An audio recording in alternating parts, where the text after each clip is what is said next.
And welcome back to the Financially Simple Podcast. Today, we are going to continue our discussion on the Paycheck Protection Program. Now, we've done a lot of information broadcasting as it relates to the PPP, as we often call it now in the small business world, the PPP program, since its original inception under the CARES Act, now some 120 plus days ago. And just kind of a quick recap, we've gone through the COVID situation, and in early March, it kind of hit us here in the United States, and the Congress and the president signed a law called the CARES Act. And inside the CARES Act, there's this little section there. It's not very long. It's about 40 or 50 pages of the huge 800-page bill, but it ended up being the Paycheck Protection Program. And what it in effect does is it gave money to small business owners to keep their employees employed. That was the thinking behind it. Now, what in the reality has transpired, and we can talk about this on your Ask Justin questions, but in reality, what has transpired is the Congress ultimately put the small business owner in competition with the unemployment office. We ended up getting some money to try to keep our employees employed. Some people had to lay their employees off because of CDC requirements, like dentists, for example. They were literally out of work for 8, 9, 10, 11, 12 weeks, could not actually see patients. So they sent people home, and lo and behold, many people ran out and got the PPP money. Now, originally, whenever the law was passed, we had 8 weeks to use the money. So we began going out and paying people, trying to keep our business operational. Well, the COVID situation lasted longer than any of us thought about, and Congress passed an extension on the rules. And they explain now how we're going to be able to have the money forgiven, or the possibility of having it forgiven. A few weeks ago, they came out with the Loan Forgiveness Application Form 3508EZ, as in elephant zebra, EZ. So today what I'd like to do is I'd like to share my screen of this actual form, and I've highlighted on the form the important things that we need to know in order to get the PPP loan completely forgiven. That's what we're after here. So let me turn my screen on and share it with you here on the PPP Loan Forgiveness document. So this is what the form looks like. You can find this on the website, on the SBA's website. You can find it by just searching Loan Forgiveness Application Form 3508EZ. What we'll do is we'll actually put a link in the show notes below, or if you're watching this on YouTube, those of you who want to see the video version of this, you'll be able to see the link in the show notes below on where you can actually find the explanation on how to complete your loan forgiveness. For those of you who join us in an audible format, again, we'll have a link in the show notes to a blog that will reflect all this information for you, and obviously a link to the application form for you in the show notes. So today, what I want to do is I want to go over the instructions, the information that's in the instruction format on how to get the loans forgiven. Whenever we originally had the PPP loan, many people, myself included, you can go back and listen to the podcast if you'd like, we're reading the CARES Act in its purest sense. And what's since happened is we've had some modifications.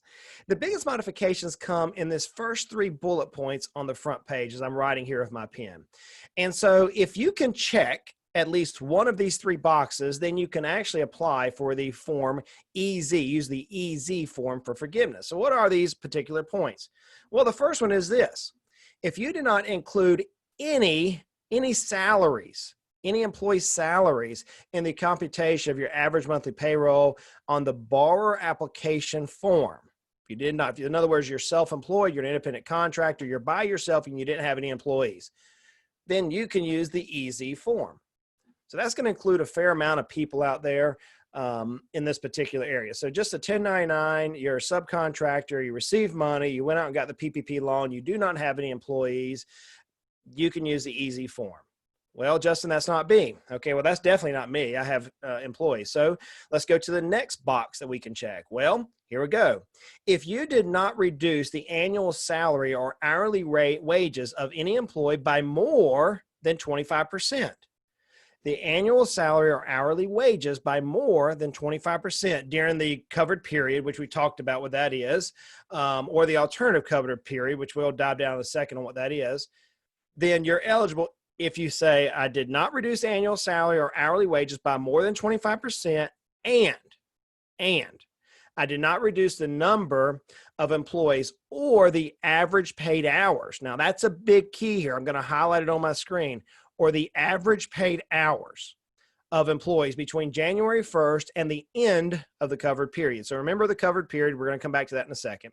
So the second way that you can fill out the easy form is if you didn't reduce the paychecks of your employees and you did not reduce the number of employees or the average paid hours of the employees. What does that mean? And why is that important? Well, obviously, we know we want to continue to pay them. The CARES Act was pretty clear when they passed that law saying that if we reduce the salaries of our employees by greater than 25%, we would not be eligible for forgiveness. In this particular case, they're saying, look, if you're used to paying somebody $4,000 and you dropped it down to $2,000 just so they didn't go on unemployment, it ain't going to work. Or if you kept them at the same salary, but you reduce the number of hours, that's not going to work. Where that comes into play here, friends, is this. Whenever the SBA originally gave us the first Payroll Protection Program forgiveness document, we were looking at this issue of having to have full-time employees, or FTEs.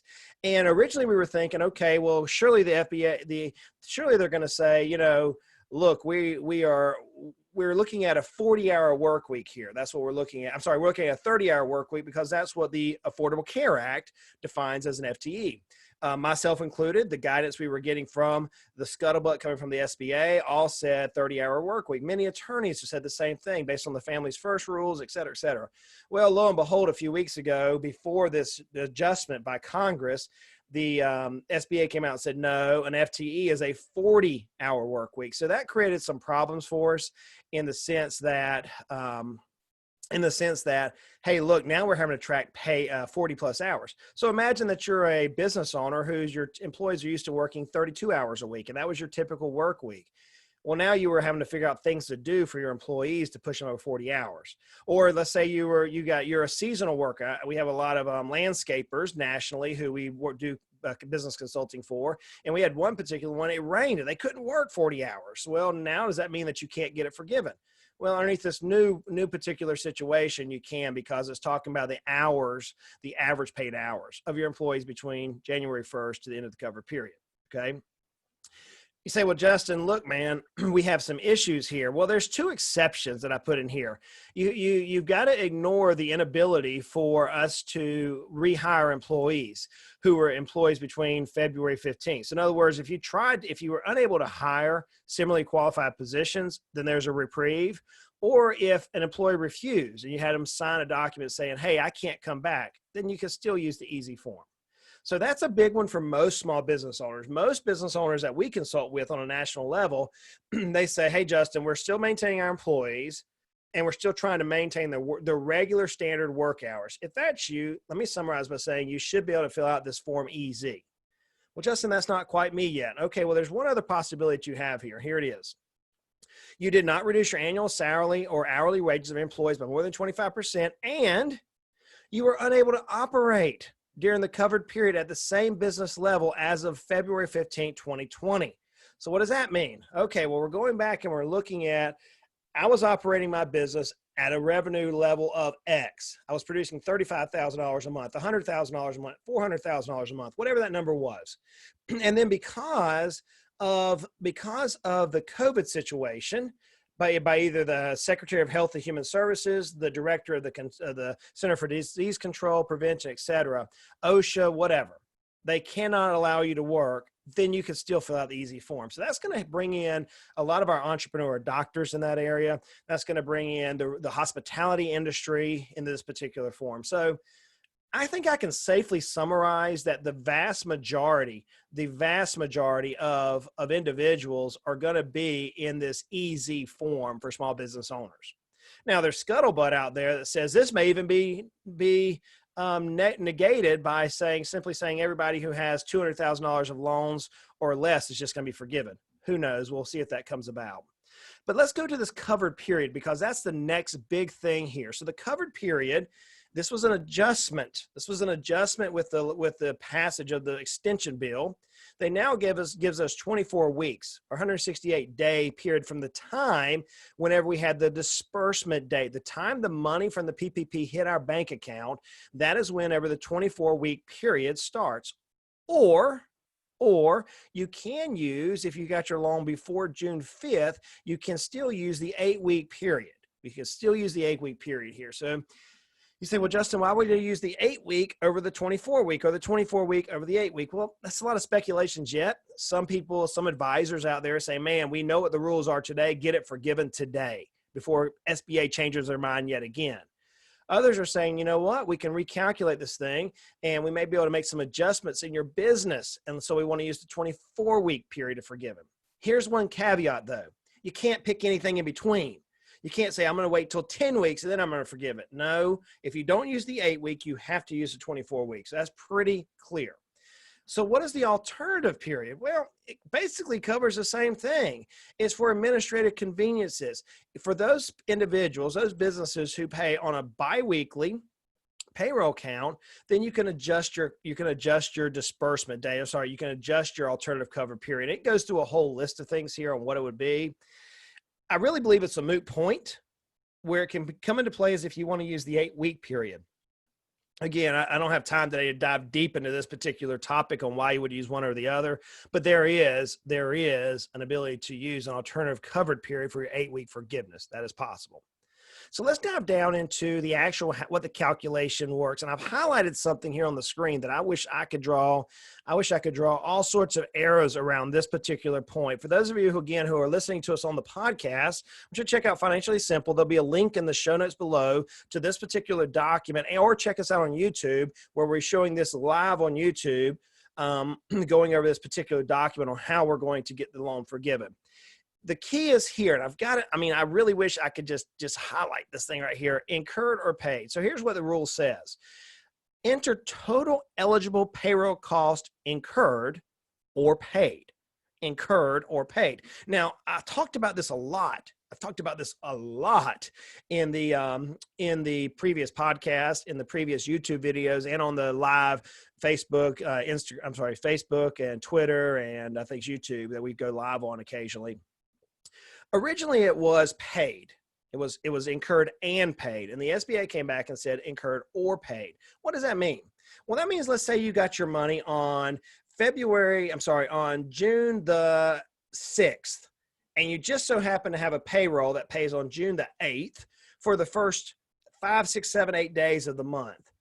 That means now that you paid a payroll, but you really only had 2 days of payroll involved here, but they're going to allow us, because we paid a payroll even for work that actually transpired prior to the time we received the PPP money, we are now going to be able to count that. And consequently, on the back side of your timetable, so let's say we're at week 8, now you just finished up a payroll, and your payroll cycle date was the very last day of your 8-week period or your 24-week period.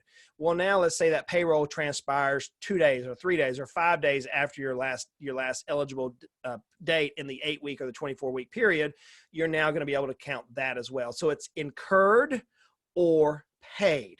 Now, the payroll, the alternative means is you have that biweekly pay period or more frequent, so biweekly or weekly. So that's where that comes into play a little bit more for us. So the cool thing, though, is, friends, is that we have incurred or paid. That's a huge thing. I want you to drive that in your head.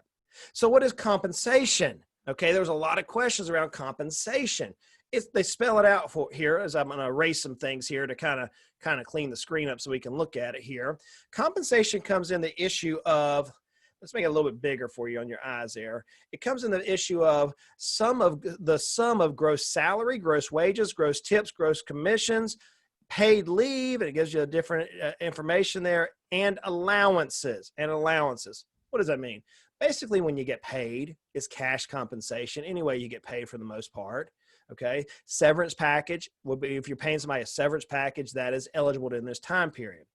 But here's a kicker for us. If you're using the 8-week period, you still cannot pay any one employee, including the owner, more than $15,385. However, if you're using the 24-week period, then you can use the $46,154 period. Well, why does that matter? Well, there was several business owners that when they first applied for the PPP loan, the SBA had not provided guidance, and the banks and the SBA funded the loans based on the information at that time. So there were individuals who originally used the subcontractor payments to 1099s. So let's say you had 5 or 6 1099 subcontractors. That was calculated into payroll. The banks approved it. There was no guidance until like 10 days after that all transpired. So business owners ended up getting more money than perhaps they should. Well, now you can use the 24-week period to actually help you get that forgiven. So that's a big deal there. You can also use the same thing we've talked about. You can still use your health insurance. You can still use your employer contributions to your retirement plans. And I got to tell you, I've had more questions around employer contributions to retirement plans. It is the employer contribution, friends. It's not what your employees are deferring. It is the match on your safe harbor. It is your cash balance deposits or your money purchase deposits, okay?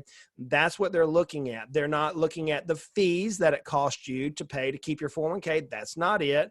It's the employer contributions to employee retirement plans, okay? That's a big deal.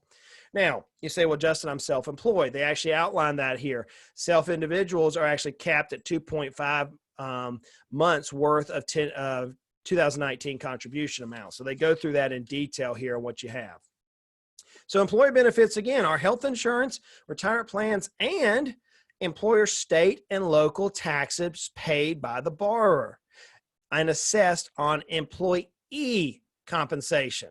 Man, I've had so many people ask me, well, Justin, can't we use this PPP money to pay our federal taxes for our employees? No. It's for state and local taxes only. It's not for any other type of tax, okay? Here's where it's going to get interesting for us owners. So they actually changed some of the rules again yet on us again. For employees that are used the 8-week period, as owners, we can use $15,385. But for the owners, we are now maxed at $20,833 is our maxing of what we can pay ourselves for forgiveness, okay? Well, Justin, that seems different. Yeah, if you go back up a little head, you can actually see for an employee, you can pay them $46,154, which is different than what we can pay ourselves as the owner. So we're capped as owners, if we're going to use a 24-week time frame, at $20,833. We're capped there, okay? So just you got to make sure you know that. Whenever you get through the payroll, then we get into other types of obligations that we can use for forgiveness. So we can use our business mortgage interest payments, okay? Business mortgage interest payments paid or incurred for any business obligation on real estate, or check this out. Here's what it says for those of you not watching this. You can use it for any business mortgage obligation on real or personal property incurred before February 15th. What does that mean? Well, there are several notes out there which you may have had that were on personal property, and you're going to be able to use some of that in your calculation. Now, more than likely, if you're using the 24-week period, it's a moot point, just candidly speaking, more than likely for the majority of businesses out there. If you're looking at the 8-week period, this may come into play for us on the 8-week forgiveness calculation scale. So there's a little bit of adjustments here that we have now in this particular forgiveness that has changed some of the ways that we are going to get the information forgiven. So enter the amounts of utility payments. So it's going to now start going through the calculation, which we're going to shoot a second video on us actually filling in the form that we'll provide to the bank. But I just want to kind of continue to go through this. So we're going to start off on line 1. We're going to enter in our cash compensation for everybody. Remember, the business owners are capped at $20,833 if you use a 24-week period. Everybody else can go to $46,154 if you use a 24-week period, or if you're going to use the 8-week period for forgiveness, you are capped at that $15,385. We're still business owner and employee alike. We can also use the mortgage interest or property interest that it's talking about. Then we go into our lease, our business rent or lease payments. So those are the two next areas. Then we go into utility payments. All right, I've had a ton of questions about, man, Justin, what classifies as a utility? So we're going to go and look at that here in just a second. So let's slide down here and we're going to deal with what is a utility. They actually talk about it right here on the form. This is on page number 3 of the SBA form 3508EZ. It actually outlines this. So here we go. And by the way, this was actually in the CARES Act. We actually have done videos about this particular section of the CARES Act on what qualifies for utility. But here we go. For those of you listening, those of you watching, you can see it. Those of you listening, here are the things that qualify for a utility. We have electricity, gas, water. That seems pretty commonsensical. That's, by the way, I just made up a word there, commonsensical. I don't think that's a real word. Telephone. Some people say, what does that mean? Cell phones. Look, I think I could make an argument that it doesn't have to be a landline in today's conversation. There are so many businesses which operate with wireless devices. I think that includes cell phones. Personal opinion. I'm going to tell you to talk to your tax advisor on that particular move. The banker as well. Transportation. Well, what are we talking about? Are we talking about now the payments for transportation like gas? Possibly. Possibly. Are we talking about mileage reimbursement? Possibly. Are we talking about fares like parking fares or subway fares or taxi fares or Uber fares? Possibly. That's going to be some guidance that we're looking for. If you leave it in the word of transportation, I believe you can include that, but we'll probably see some guidance, and the banks will probably give us some guidance, and your advisors will give you some specific guidance. But I think, as of today, that transportation is going to include a lot of different things. And internet access. Yes, you're going to be able to deduct internet. For a while there, I heard CPA saying, no, internet is not a utility. I'm like, guys, read the stinking bill. It says it right in the bill that internet is a utility. So now they actually put it on the forgiveness form here for us to clarify that out. So again, remember, this is for paid on or before the next billing day. So we're still dealing with the period incurred or paid. Okay, so we're still dealing with that particular issue. So now we're going to move on down here to what are we going to document all this with? So here's where I want you to pay close attention. We still have some time. I'm recording this in late June, early July, as before this thing goes out. We still have some time before we're going to be able to apply for forgiveness. Why? Because I've already highlighted here, we're going to need Form 941s, I believe. I believe the bank is going to ask for Forms 941 to document the actual cash compensation and non-cash compensation benefits for forgiveness. I really believe we're going to have these 941s. It actually says it right here on the form. So here's what you're going to need in order to document. So if you want to write a list down, we'll actually have this on our blog post at financiallysimple.com. But if you're going to have your bank account statements or third-party payroll service provider documents, so this comes from your payroll company, you will need that here in order to get forgiveness. Now, if you're going to your bank, you're probably going to need to make it easy for your banker to see, here's our payroll that we had. So you're going to need to have your payroll information. So you can, if you're using like a QuickBooks, like I do, and I love them, they do all our payroll. I can actually use them for my third-party payroll provider reports, okay, of the cash compensation.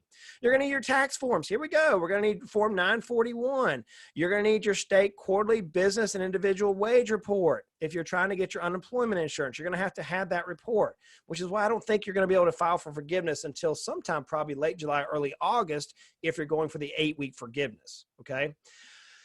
You're going to have, here we go, health insurance reports, retirement plans in order to be considered. It's going to have to be payment receipts, canceled checks, or account statements, some sort of a documentation here in order to get that forgiven.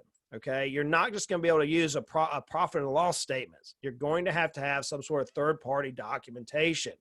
So go ahead and start keeping those things, and that'll help you with the payroll side. Now, the non-payroll side, you're going to have, this is where you're going to have a copy of lender amortization schedule. Go ahead and reach out to your lender and get the amortization schedule. Don't wait till the last minute. You're going to have receipts or canceled checks verifying the payments. You're going to have your lease agreement. Look, your lease agreement. There are several CPAs we work with that recommend that their clients use a section of the code called 288G, which allows you to lease out your own home. I've written a blog post about that. Several of our business CPAs recommend that to various clients, and not all, but various clients. You're going to have lease agreements. Well, Justin, I didn't have a lease agreement. I'm sure you did. Go find it. If you didn't, you can't use it. Okay. You're going to have to, and receipts or canceled checks during this time period. And you're going to have a copy of invoices from February of 2020 and all the verifications for your utility bills. One of the questions I've asked multiple people is, look, I don't receive paper invoices. I have electronic deductions, which means now I have to go in and create my logins for all my various utility companies and provide that. Do you think it's going to get that complicated? That's the way the document reads, which is why I believe instead of us having to pull all this stuff together, I think there'll be some passage of some bill between the next 6 months before we deal with this that says basically if you have less than X number of dollars, they're just going to forgive it. I really believe that's going to come about. Can I prove it? No, but I think it could come about. I think there's a lot of strong possibility there. But you're not going to have to keep everything. You're not going to have to provide everything, but you have to have it. And you have to keep it for a long period of time. So it goes through a lot of the documentations that we're going to need. One of the areas that I think that I should draw special close attention to is down here on this was unable to operate between February 15th and the end of the covered period. And you're going to have some sort of directives. I just drew too much on this, but you're going to have some sort of directives that's going to be able to validate that your business was unable to operate by the CDC. Here we go. OSHA, Health and Human Services, etc. Okay, where that's going to come into play, friends, is that's going to be with our hospitality industry, like our restaurants, our gyms, things of that nature. Maybe like your medical offices who were actually closed down by mandate. So you're going to have some verification that you were affected by that particular area. So you don't have to turn it in, but you need to have that in your possession. This is a walkthrough of the rules. We've already talked about how you can calculate this. Make sure you go to financiallysimple.com/tracker. That's our tracker download that you can download to keep activity of all your spending. We've actually modified the tracker at this particular point so that it's adjusted to show you the possible forgiveness that you have with your particular loan. Now, is it 100% accurate? It's going to depend on the rules coming about. We're trying to keep it as accurate as possible. It's just an estimate, I should say, on how much money you're going to be able to get forgiven on this PPP. We've even got the idle grant position that we can't have, that we got to be careful with. So the idle money that we're not going to be able to get forgiven. We've got all that built into that tracker. What we're going to cover in our next video on the PPP subject is I'm going to go through the actual form that the SBA has provided, this easy form, because that's the vast majority of business owners out there that are going to be self-doing this. You know, most of the people who are going to use the long form are going to have an accountant that's going to fill this out for them, but many business owners are going to try to fill this out themselves. So what we're going to go through next on our next video series with the PPP issue is going to go through the actual easy form, and I'm going to walk you through filling it out yourself and the documents that you're going to need using the same language that's on that form. So this is a stepping video. We've already talked about how to use the PPP tracker. Again, if you haven't seen that, click in the show notes below or click right here on this little link that's on YouTube and it'll take you over to the PPP tracker video. This is talking about the rules on how to get it forgiven. Next, we're going to look at the actual forgiveness application in detail, line by line, on what we place in what line and how we calculate our amount forgiveness. So friends, look, we're dealing with some uncertain times now. The PPP has been the Wild West. I've been tracking this thing from the day it was approved. I've read the CARES Act because I read the CARES Act and did several episodes on it. I've been featured on several different podcasts talking about PPP and how we could utilize it for business. Now we're trying to figure out how we're going to get it forgiven for maximum forgiveness.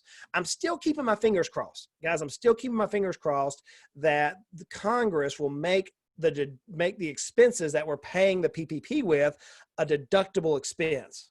You're like, what? I don't understand, Justin. Hey, look, I don't have time to get in today. Check the show notes below. We'll actually put a blog inside there that we talked about this. We've done some videos with some CPAs, with some attorneys talking about the deductibility of the expenses as it stands today. My fingers are crossed that Congress is going to allow us to deduct this money and have it tax-free. We'll see. I hope it comes about. I'm not certain, but we will see. So look, friends, I know life is hard. Man, life is hard. Life is good. Life is good. I was walking through the garden last night and picked a bucket full of green beans, and I was eating them right there in the field. Fresh green beans right off the plant, organic, 100% organic. They were so good. Life is good. Look at the good things in life right now. There's lots of hardness, lots of trouble around us, but life is good. Look for the goodness. Life can be frustrating. This PPP money, man, it's been wearing me out. It feels like I've been riding a bull nonstop. They change the rules on us nonstop. Life can be frustrating. Money doesn't have to be. It doesn't. Hey, we're going to continue to try to make our lives at least financially simple. Y'all go out and make it a great day.